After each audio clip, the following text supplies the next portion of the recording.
Masuk. Iya, masuk. Iya, udah.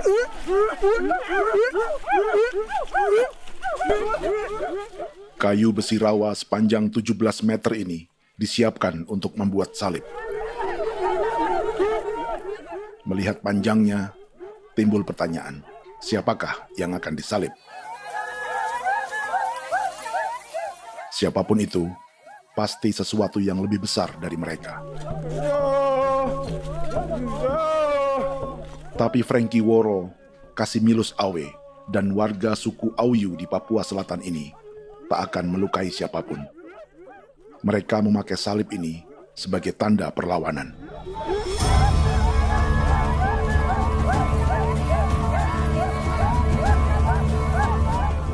Yang mereka lawan memang lebih besar, yaitu pemerintah Republik Indonesia. Pemerintah sedang mengincar 2,5 juta hektar hutan orang Papua untuk proyek tanaman industri pangan dan energi.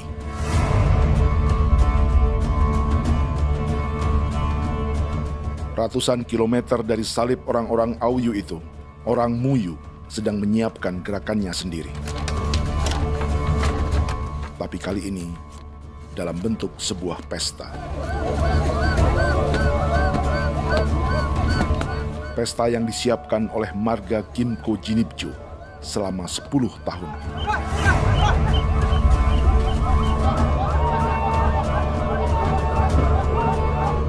Sosok di marga ini adalah Willem Kimco, orang asli Papua yang tak punya kartu identitas kewarganegaraan manapun.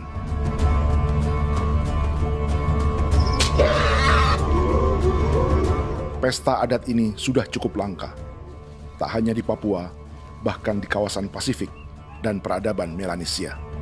Awalnya bayarnya kalau pernah. Internet ada kode kerem bipnuka, dan jitana ya kati ko berem baran dipo. Kami mengambil ko kuning. Ada gagasan dan gerakan sosial di balik pesta orang-orang Muyu ini. Sama dengan gerakan salib merah yang dimulai orang-orang Auyu. Salib ini akan menjadi yang terbesar dari 1.800 salib merah yang telah ditancapkan berbagai suku di Papua Selatan dalam 10 tahun terakhir. Ribuan salib merah yang dipadukan dengan palang adat adalah tanda larangan yang menyatukan unsur-unsur adat dan agama. Kami percaya bahwa kalau memang kami sudah tidak mampu untuk menyelesaikan persoalan ini, dalam hal ini perusahaan tidak bisa masuk, berarti kami minta bantuan kepada nenek moyang dan Tuhan. Atribut perang orang Auyu ini diukir atau dilukis, digambar di batang salib ini dengan tujuan bahwa kami larang dengan sangat keras. Jadi apabila siapapun, baik dari antara kita sendiri yang melanggar batas ataupun pihak lain yang mengganggu keselamatan hak tanah adat kami, maka kami siap untuk melakukan ancaman perang. Salib-salib ini tidak ditancapkan di halaman-halaman gereja, melainkan di tanah dan hutan adat, di dusun-dusun sagu, dan di tempat-tempat yang disakralkan. Sebab 1.800 palang adat dan salib ini memang bukan semata tentang agama, tapi untuk mencegah negara dan perusahaan memasuki tanah dan hutan adat mereka.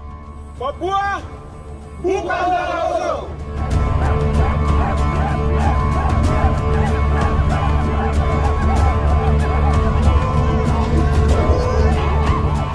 Di zaman TikTok ini, kami ingin menceritakan semua ini lewat film yang pendek.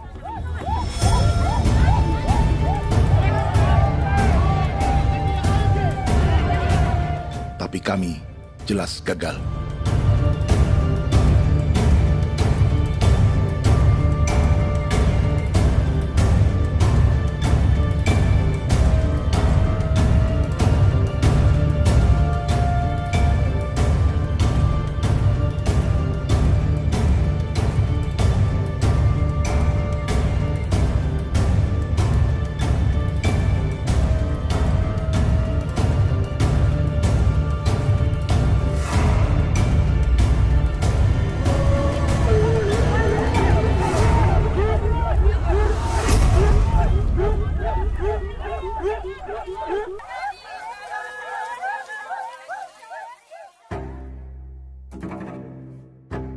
Di planet ini, ada 5 pemilik hutan hujan tropis terluas yang tersisa. Kongo di Afrika, Brazil, Peru, Bolivia, dan Indonesia.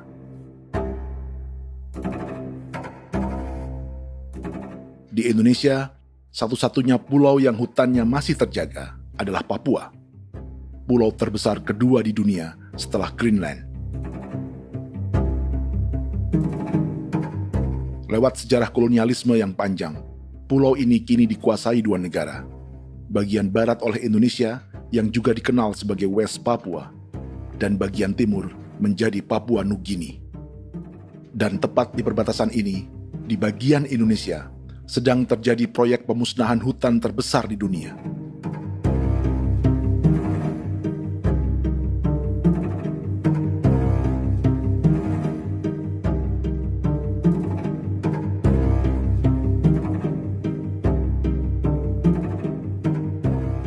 Pemerintah Indonesia sedang membuka lebih dari 2,5 juta hektar hutan untuk sawit, tebu, padi, dan peternakan. Ini disebut proyek strategis nasional untuk lumbung pangan dan energi yang jadi ambisi 3 presiden. Bagian terbesar direncanakan untuk mencetak sawah seluas 1,3 juta hektar. Lalu bagian lain akan ditanami tebu seluas 560.000 hektar untuk gula dan bioetanol. Setiap liter bensin di Indonesia akan dicampur bioetanol 10% atau E10. Ada 10 perusahaan di proyek ini, dan semuanya dimiliki oleh 1 keluarga saja. Berikutnya, ada areal sawit seluas 400.000 hektar untuk biodiesel. Targetnya mencampur 50% solar dengan minyak sawit atau B50. Dan terakhir, pemerintah akan membuka peternakan seluas 380.000 hektar. Jadi, apa yang salah dengan proyek pangan dan energi ini? 5 orang Papua dalam film ini akan menjawabnya.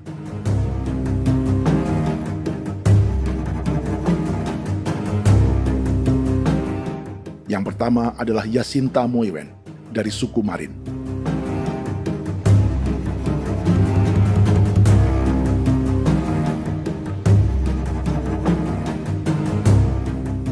Yasinta dan warga di distrik Ilwayap di Merauke sudah menjadi korban. Hutan dan rawa sebagai sumber pangan dan ekonominya telah dihancurkan. Jalan sepanjang 135 km sedang dibuat, dan di kiri kanannya akan dicetak 1 juta hektar sawah. Mereka sulit menolak atau melawan. Salib sudah digeser, masih datang lagi dengan senjata mereka nih. Karena proyek ini juga dijaga tentara. Macam-macam senjatanya.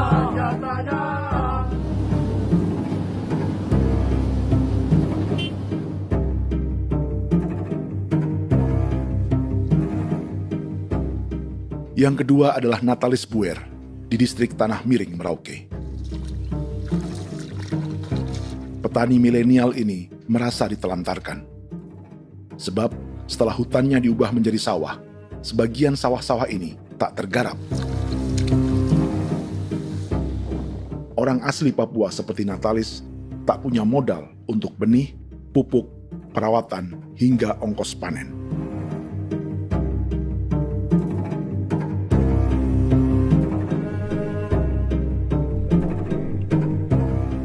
Orang ketiga adalah Vincent Kuipalo dari suku Yenan di distrik Jagebob, Merauke. Vincent dan suku Ye sedang menjadi korban. Hutan adat orang-orang Ye sedang dihancurkan untuk perkebunan tebu dan bioetanol. Tanah mereka juga diincar untuk markas-markas militer, pasukan yang akan menjaga proyek pangan dan energi ini.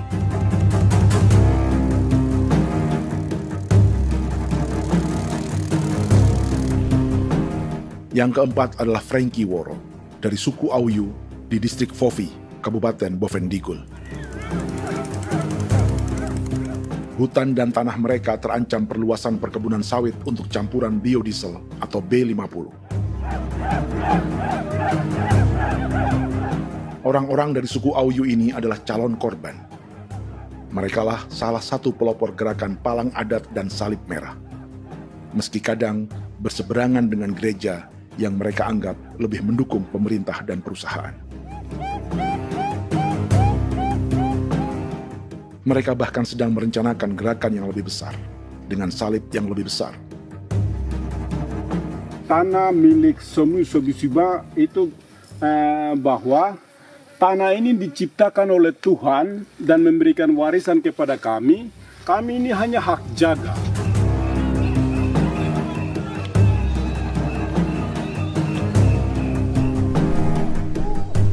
Sosok kelima adalah Willem Kimco dari suku Muyu di Bovendigul.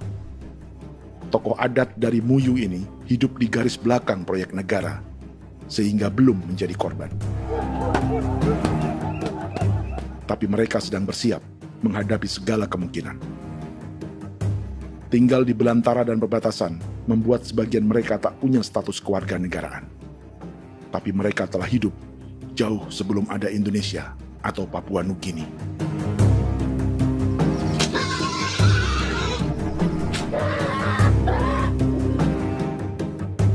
Kelimanya mewakili jutaan orang asli Papua yang sedang terancam eksistensinya.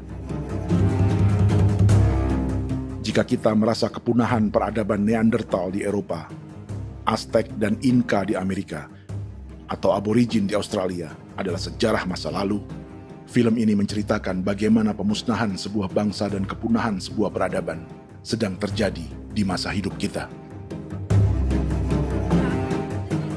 Kepunahan bukan karena kerusakan lingkungan dan ruang hidup semata, juga karena dihantam 60 tahun operasi militer.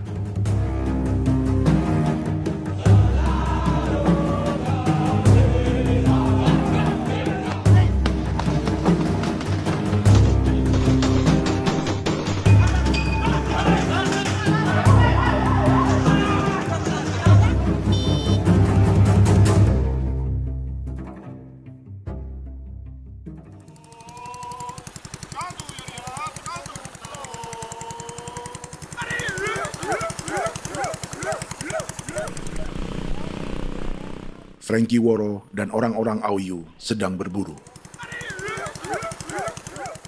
Tapi lokasi perburuan mereka mulai dikuasai perusahaan perkebunan sawit.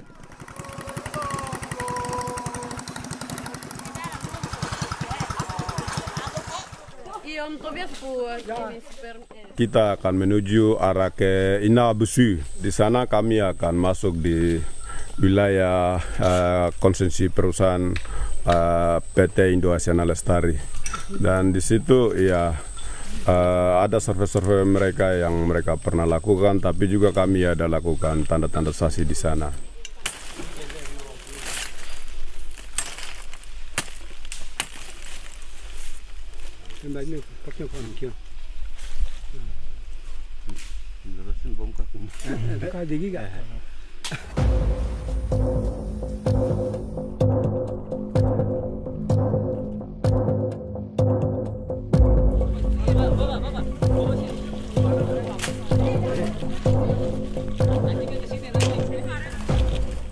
Dapat dengan yang induknya, tapi karena induknya dia lari dan terlambat kerja, akhirnya yang bisa kita dapat dia punya anak ini saja. Ini kalau pakai bahan kayak hasil.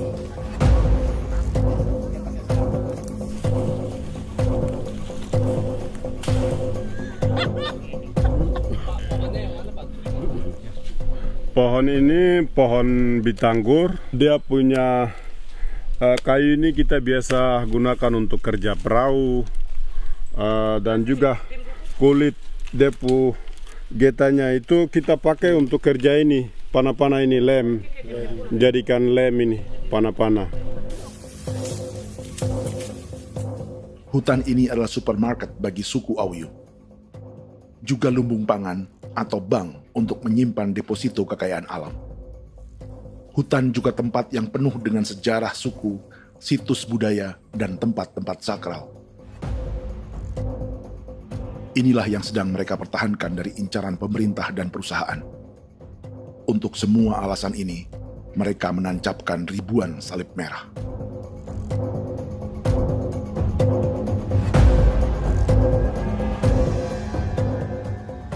Tapi dari kampung, warga suku Auyu memberi kabar pada Frankie tentang intimidasi oleh aparat negara agar mereka melepas tanah ke perusahaan sawit dan berhenti memasang palang adat dan salib merah. Ada beberapa titik yang saya sudah siap, tetapi di sini emergensi dari saya, terutama di Kampung Sokangon, PT Damai Timber. Dia mengganggu saya dengan menggunakan kekerasan maupun pihak hukum. Dan kemarin saya ada pernyataan penolakan secara resmi, tapi masih tetap dengan menggunakan pihak hukum untuk masuk, untuk harus dituntut saya untuk harus diterima perusahaan itu.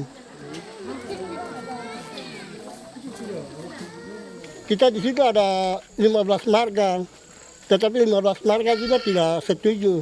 Marga-marga siapa yang terima dan marga-marga mana saja yang menolak. Nanti kita lihat dari pertimbangan itu, dan di situ dan kita undang mereka untuk bicara dengan kami. Sebagai sosok yang aktif dalam gerakan, warga Auyu terus memberi informasi lapangan kepada Frankie yang tak selalu berada di kampungnya. Izin pernyataan yang mereka paksa saya untuk tanda tangan itu, tapi sementara saya tidak tanda tangan. Data semua ada di tangan saya. Ya. Baik, kalau gitu itu lebih bagus karena tanda tangan itu yang berbahaya. Iya. Tanda tangan itu yang lebih berbahaya karena sekarang ini modern dan canggih, dan itu yang mereka biasa pakai untuk tipu muslihat. Mereka biasa pakai itu di tanda tangan itu. Betul. Dari Bambisa juga di Sofia dia masuk untuk memaksakan kami marga untuk harus menerima perusahaan itu. Tapi kemarin kami sudah menolak. Babinsa nama bosku. Babinsa di sini nama bosku. Itu yang sekarang strategi militer yang sekarang mereka pakai. Jadi yang penting masyarakat itu yang benar-benar mau menolak siap dukung ketua marga siapa yang nanti tampil. Ini adalah peta konsesi sawit untuk biodiesel dalam proyek strategis nasional. Dan di distrik Fofi inilah, orang-orang Auyu hidup dari sungai dan hutan. Tapi Frankie di Bovendigul masih lebih beruntung. Setidaknya dibandingkan Yasinta Moyen di Merauke yang sudah kehilangan hutan dan rawanya.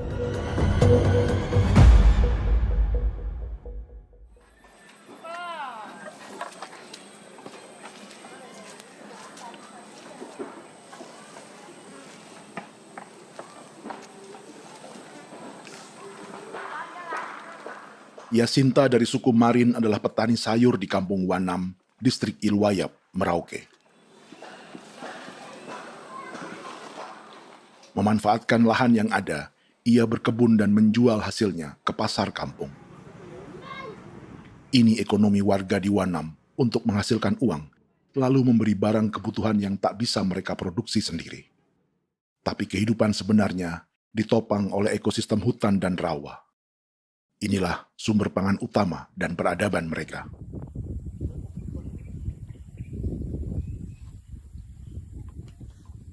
Namun ketenangan ini diusik ketika tiba-tiba pada Mei 2024, di Pelabuhan Wanam datang ratusan alat berat untuk proyek pangan dan energi pemerintah.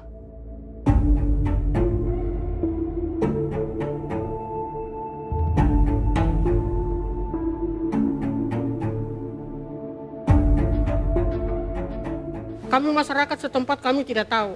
Kami kaget pagi-pagi kapal sudah ada di pelabuhan kami.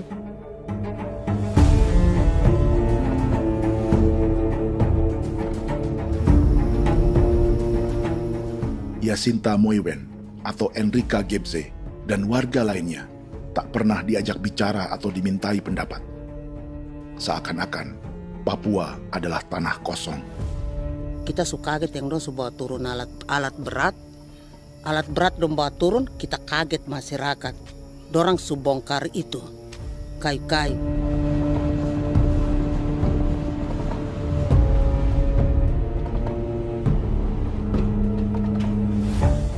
Bersamaan dengan alat-alat berat itu, juga berdatangan tentara Indonesia untuk mengawal proyek pembukaan hutan milik Jacinta.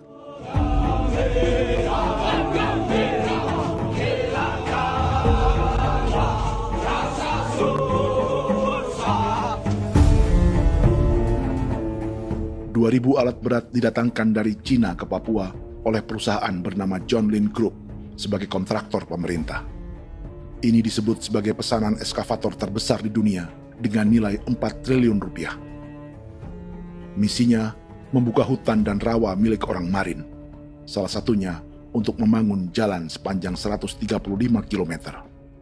Sementara di kiri kanannya akan dicetak sawah yang ditargetkan seluas 1,3 juta hektar. Jalan berupa garis lurus ini bukan rute tradisional ekonomi masyarakat. Jalan ini akan menghubungkan kawasan perkebunan sawit dan tebu di sebelah timur, juga untuk mobilisasi pasukan militer. John Lin Group adalah perusahaan yang dimiliki Andi Samsudin Arsyad atau yang dikenal dengan Haji Isam. Sebagian orang mengenalnya sebagai pengusaha yang hobi balapan mobil.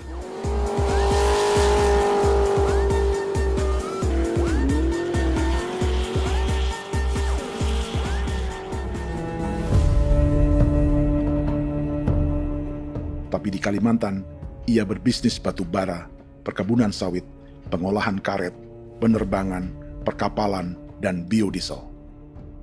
John Lin Group kini juga menjadi pemilik perkebunan tebu dan pabrik gula terbesar di Indonesia. Sayapnya melebar dari Kalimantan hingga ke Bombana, Sulawesi Tenggara. Perkebunan tebu, pabrik gula, dan industri bioetanol inilah yang juga sedang dikembangkan di Papua. Foto ini adalah momen ketika Isam bersama kerabatnya, Menteri Pertanian Amran Sulaiman dan Menteri Pertahanan Syafri Samsudin meluncurkan program biodiesel atau B50 di Kalimantan Selatan. B50 artinya setiap 1 liter solar, 50%-nya akan dicampur minyak sawit. Perusahaannya, PT John Lin Agroraya, menjadi salah satu pemainnya.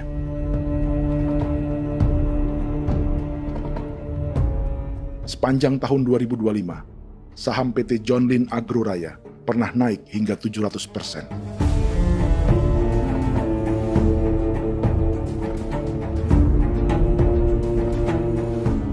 Perusahaan sawitnya yang lain, PT Pradiksi Gunatama, sahamnya bahkan pernah naik 4.000% hanya dalam 1 tahun. Dari harga saham ini saja, nilai kekayaan keluarga Isam diperkirakan mencapai 100 triliun rupiah lebih, menjadikannya salah satu keluarga terkaya di Indonesia dan salah satu pemain penting industri bioenergi. Dan di Papua Selatan inilah sebagian sawit-sawit untuk mendukung program B50 akan ditanam.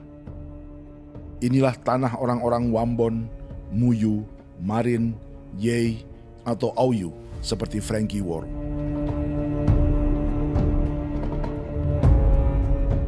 Haji Isam pernah menjadi tim kampanye nasional Presiden Joko Widodo dalam pemilu 2019 saat melawan Prabowo. Bintang Mahaputra Utama diberikan kepada Saudara Andi Syamsuddin Arsyad. Beliau berjasa luar biasa dalam mendorong pertumbuhan ekonomi daerah maupun nasional. Setelah menjadi presiden, Prabowo memberi gelar kehormatan Bintang Mahaputra Utama pada Isam.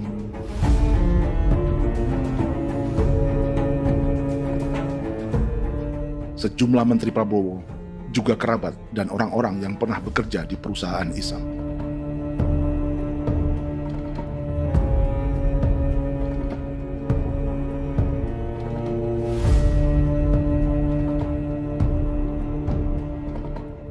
Lawan sebesar inilah yang sedang dihadapi Jacinta di kampung Wanam, Merauke. Atau petani perempuan lain seperti Enrika Gebze. Jadi alam kita ini sudah rusak. Jadi kita itu biasa jalan dari sini tuh harus pasang jerat di situ, harus cari makan di situ lagi. Itu tempat-tempat itu pasang-pasang jerat, tempat babi, rusa, sekarang sudah tidak ada lagi.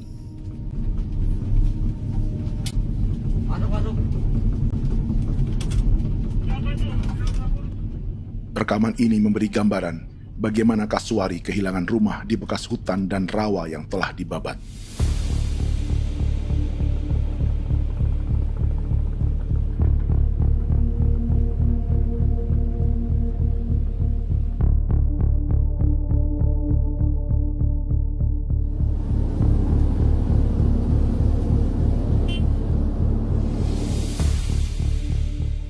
Keterlibatan tentara dalam proyek pangan dan energi di Papua memakai dalih bahwa ancaman terhadap negara kini tak hanya perang secara militer,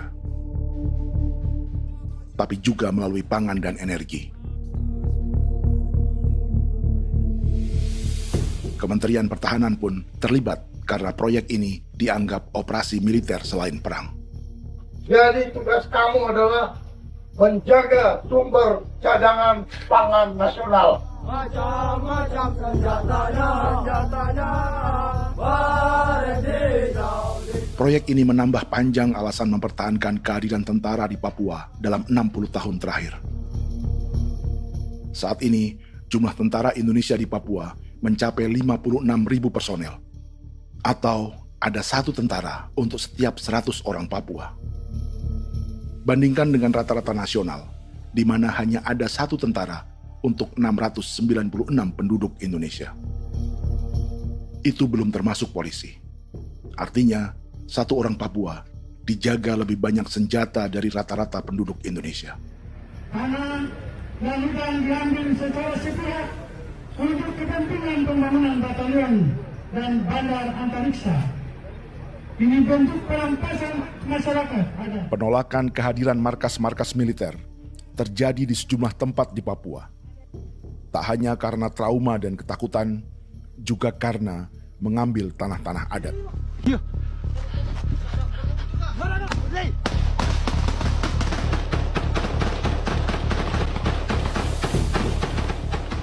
Salah satu alasan mengapa militer terus ditambah di Papua, karena masih ada perlawanan dari Organisasi Papua Merdeka atau OPM selama 50 tahun terakhir. Ayo. Tapi kekuatan militer OPM diperkirakan hanya 1.430 personel dan 360 pucuk senjata. Selebihnya, mereka menggunakan senjata tradisional.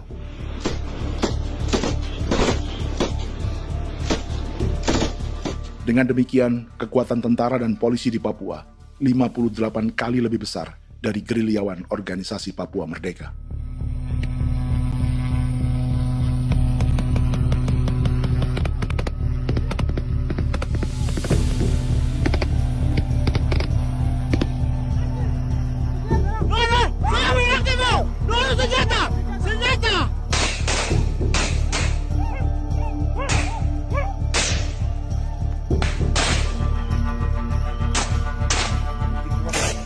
Sebagian tentara berada di garis depan pertempuran, tapi sebagian besar lainnya terlibat operasi non-tempur menjaga proyek pemerintah dan investor swasta.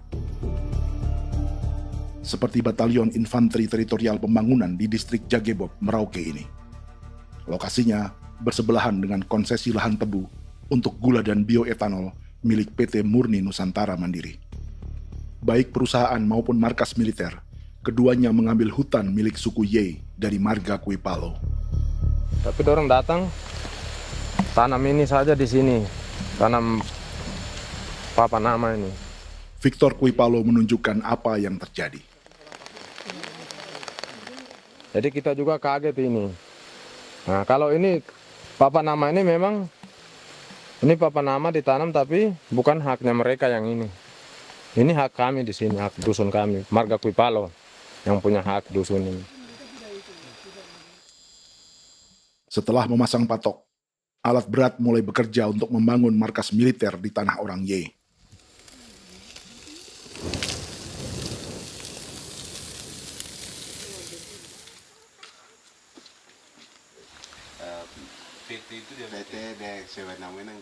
Kehadiran markas militer mengkhawatirkan warga yang pernah mengalami trauma. Takut kenapa?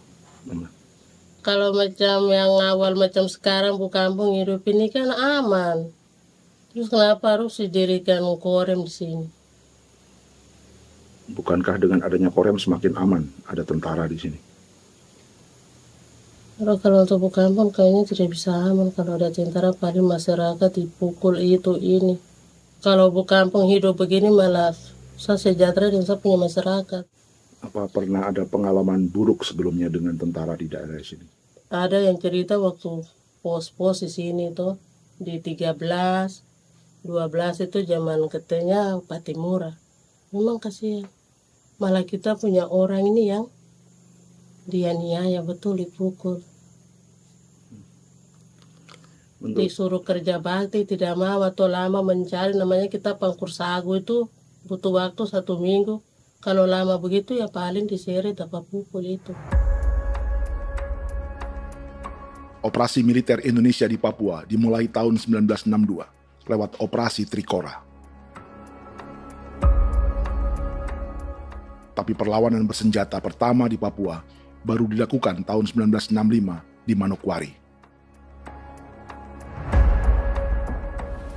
Nanti tanggal 1 Mei jam 12.30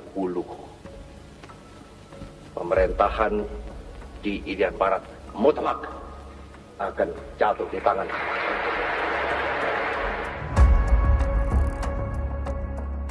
Sejak itu, selama 60 tahun, operasi militer untuk menaklukkan Papua terus dilakukan. Salah satu operasi militer paling berdarah adalah Operasi Wibawa untuk memenangkan Indonesia dalam jajak pendapat tahun 1969. 643 orang tewas di Paniai. Lalu disusul 4.146 korban tewas antara tahun 1977 hingga 1978.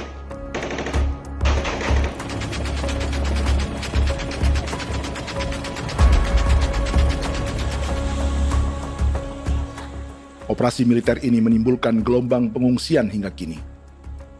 Dewan Gereja Papua mencatat 103.000 orang menjadi pengungsi pada tahun 2025 dan nyaris tak diberitakan media-media Jakarta.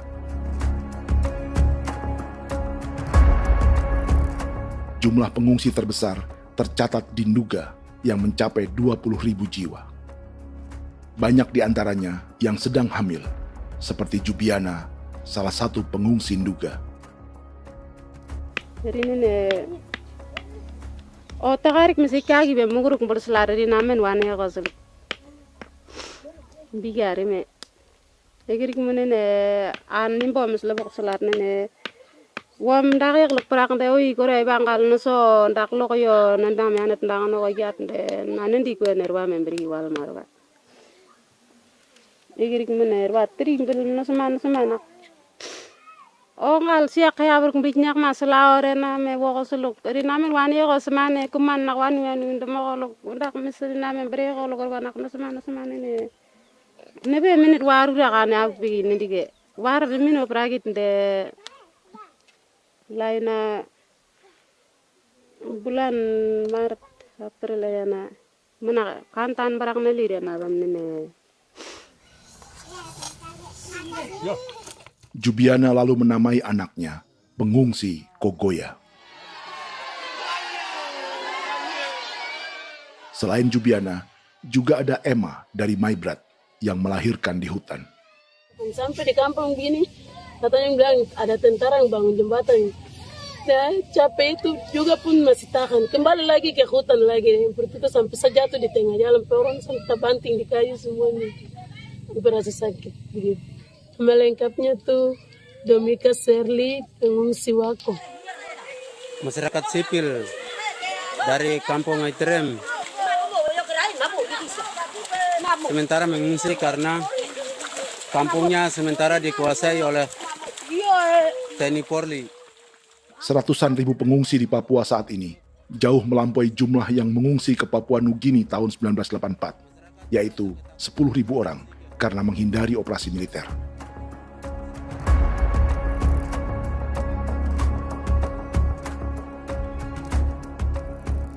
Bersamaan dengan operasi militer, eksploitasi sumber daya alam Papua juga dilakukan sejak masuknya tambang emas dan tembaga Freeport pada tahun 1967.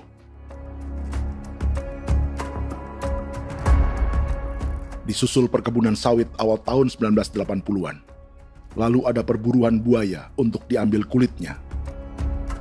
Sebelumnya, ada eksploitasi gas alam di Teluk Bintuni, pencarian besar-besaran kayu gaharu, atau pembukaan hutan tanaman industri.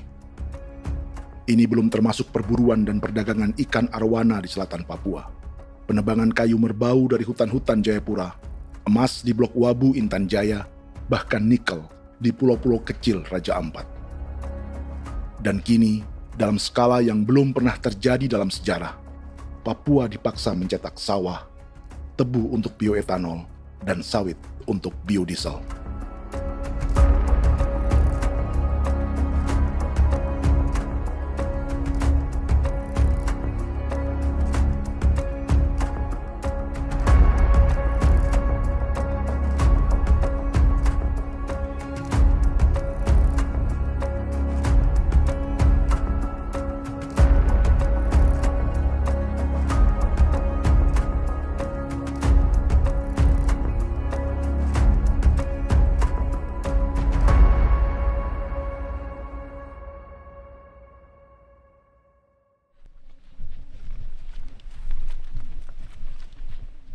Inilah yang sedang menimpa keluarga Vincent dan Victor Kuipalo di Merauke. Hutan mereka diambil untuk markas militer dan industri perkebunan, PT Murni Nusantara Mandiri. 1 dari 10 perusahaan yang diberi konsesi untuk menanam tebu dan memproduksi gula serta bioetanol seluas 52.000 hektar.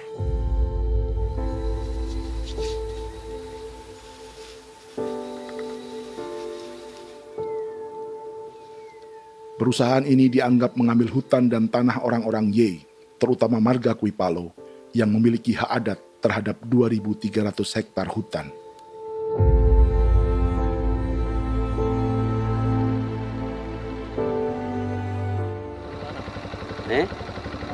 Tentara? Tentara. Oh iya, tentara.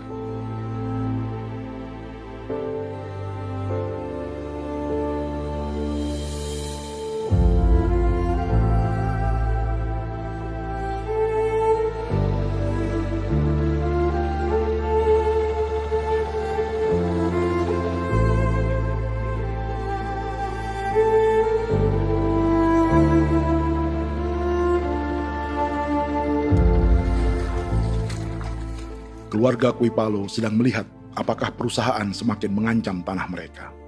Dan kekhawatiran itu terbukti. Iya, makanya tadi saya bilang ini dari sini saja dekat ini sudah masuk di dalam ujung lapang ini. Ini hutan, yang ini hutan yang orang ada bongkar sekarang ini. Ini sudah punya alat sudah dekat ini. Dekat sekali ini. Ini sini. Nacau, kelapa itu yang jalan lama, jalan setapak ini. Dari udara, terlihat alat-alat berat semakin mendekati tanah orang-orang Ye, marga Kuipalo.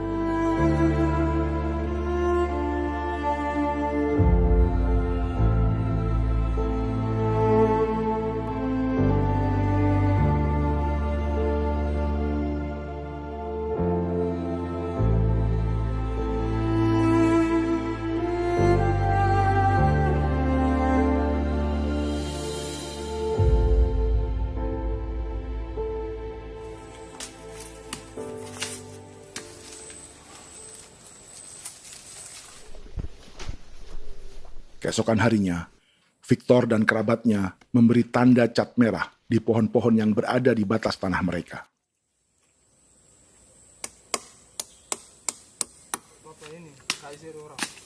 Tapi tanda peringatan adat ini tak diindahkan perusahaan.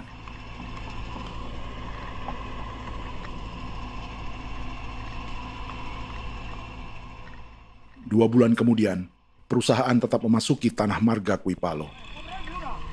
Sama. Kami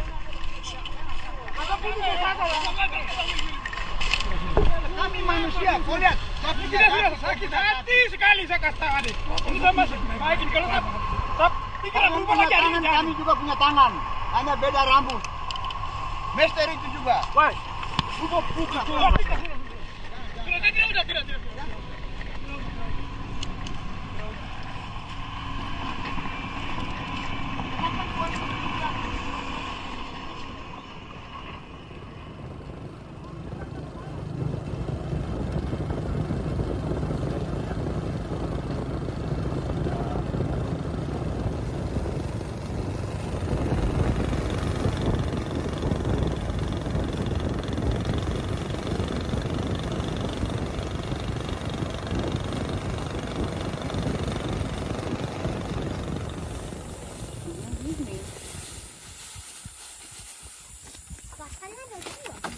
masuk sini.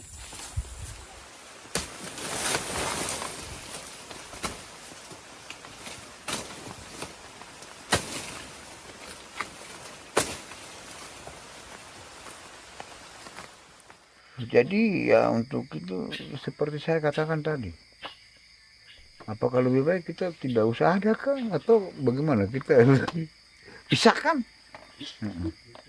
pisahkan dari negara ini kan, jangankan tuh. Saya kemarin bicara sama Daniel, datang sama saya dengan persoalan Kodam ini. Saya bilang, Pak Daniel, kalau lebih baik saya ngungsi ke Papua Nugini. Dia bilang, aduh Bapak jangan begitu. Ya memang, kalau tidak bisa menghargai kami, lebih baik pilihan yang itu yang saya memilih. Lebih baik saya pindah dari sini. Saya mengungsi ke Papua Nugini, di negara tetangga. Masih di laut. Apa? Ada ini.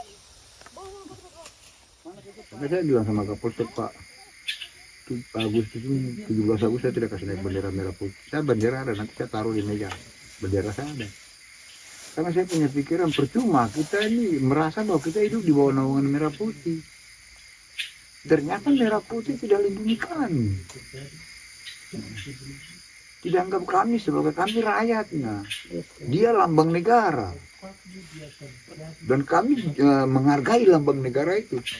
Ternyata lambang negara ini, kita bernaung di bawah lambang negara ini, kita tidak dilindungi. Hak kita tidak dihargai.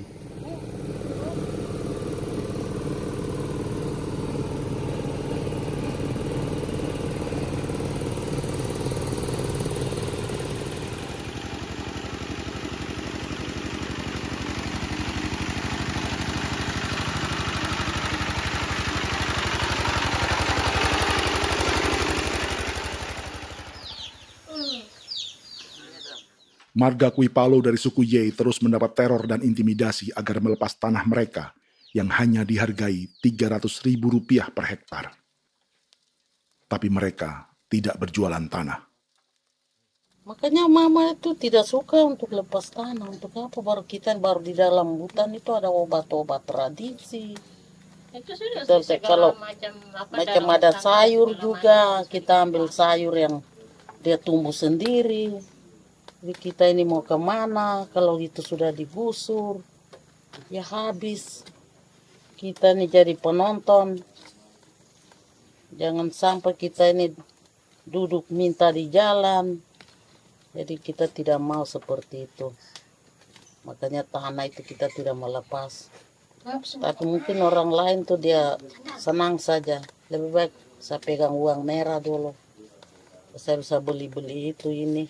Nanti datang uang sudah habis, gembel, mau cari kemana lagi, hutan sudah habis, mau makan ikan di mana, kali sudah hancur. Seperti Yasinta di Wanam, suara dan gerakan kaum perempuan Papua sangat nyaring dan tak bisa diabaikan. Saya sebagai perempuan tolak untuk perusahaan masuk di sini. Karena kalau saya terima anak-anak saya mau dikemanakan, mau tinggal di mana. Apapun yang terjadi saya tetap tolak. Demi tanah ini saya akan berjuang, demi saya punya anak-anak. Yang katanya mengutamakan anak Papua, nyatanya yang kerja kebanyakan ya orang-orang Jawa. Dan sendiri orang Jawa, tapi bukan mau bicara yang tidak-tidak. Memang kenyataannya seperti orang-orang Papua itu diterbelakangkan, kurang diutamakan, gitu.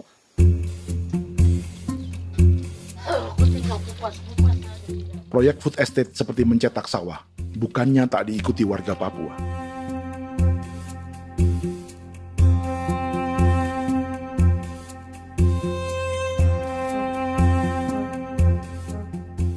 Salah satunya Natalis Buer di distrik Tanah Miring, Merauke.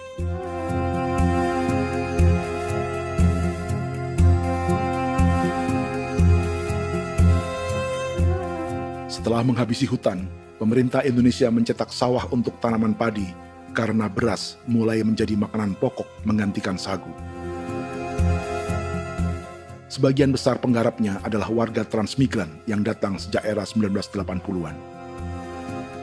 Bahkan petani transmigran sudah ada sejak Belanda membuka proyek padi kumbe di distrik Kurik. Lokasi yang sering jadi langganan pejabat Indonesia memamerkan sawah di Papua. Tapi Natalis juga ingin belajar menanam padi atau bersawah. Namun ia kesulitan karena dibutuhkan modal untuk benih, pupuk, hingga pemeliharaan dan panen.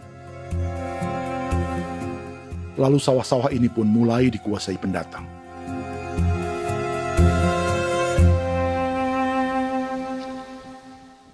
Tapi sejauh ini di kampung kami ini yang saya lihat memang ada kelompok kami punya di sini yang sudah tergabung dalam Gapoktan, kemudian masuk dalam optimalisasi lahan. Tapi baru saya anak asli yang punya lahan di sini. Mereka tidak punya. Pemerintah dalam hal ini adalah Kementerian Pertanian bersama-sama Kementerian Pertahanan yang dalam hal ini pada garis di bawahnya adalah TNI Angkatan Darat, memberikan support yang maksimal kepada masyarakat khususnya di Merauke dalam rangka. Saya kemarin habis 9 juta. 9 juta ya? Iya, 9 juta karena dia sudah tidak dipakai toh. Ya. Perempuan Papua seperti Filomina juga mau bertani. Pemerintah memberi bantuan Rp900.000 per hektar lewat program optimalisasi lahan atau OPLAH. Tapi dibanding biaya produksi dan harga jual gabah, Filomina mengaku berkali-kali rugi dan kini memutuskan tak lagi menggarap sawahnya. Terus kita harus cari uang untuk kombe. Betul. Karung kita beli. Karung beri sendiri lagi. Tenda kita beli. Ini dari yang offline ini don tidak siapkan. Tidak ada. Tidak ada ya, jadi mama don sendiri. Itu yang saya udah bilang, 900.000. Itu modal untuk kerja sawah ini. Mulai dari kerja sampai nanti panen. Panen. Wih, ngeri sekali. Iya, lucu toh? Tidak dapat itu. Betul, Mam. Maksud begini. Kalau disuruh tanam ubi berhektar-hektar, mari datang. Kita tahu cara rawatnya bagaimana, iya. Tanamnya bagaimana, tanam model bagaimana supaya hasilnya model begitu. Kita tahu. Kalau yang ini kan kita baru belajar. Sebagian hutan milik warga Senayu di Merauke sudah dibuka untuk sawah dan kebun tebu oleh PT Global Papua Abadi. Proyek pertanian ini dikerjakan oleh Kodim Merauke. Mereka melepas sebagian tanah karena ingin belajar bertani. Saya punya nenek moyang tidak ajar saya tanam padi. Tapi saya mau berubah. Generasi saya yang berikut ini besok lusa tidak bisa makan pisang, sagu. Namun program optimalisasi lahan yang dijanjikan dengan berbagai bantuan tak dirasakan Filomina. Obat rumput beli, obat padi beli, jonder kita bayar, bahkan bibit masih kurang, cari bibit lagi beli. Jadi saya memang kalau program pemerintah saya sama sekali saya tidak suka. Baku tipu saya.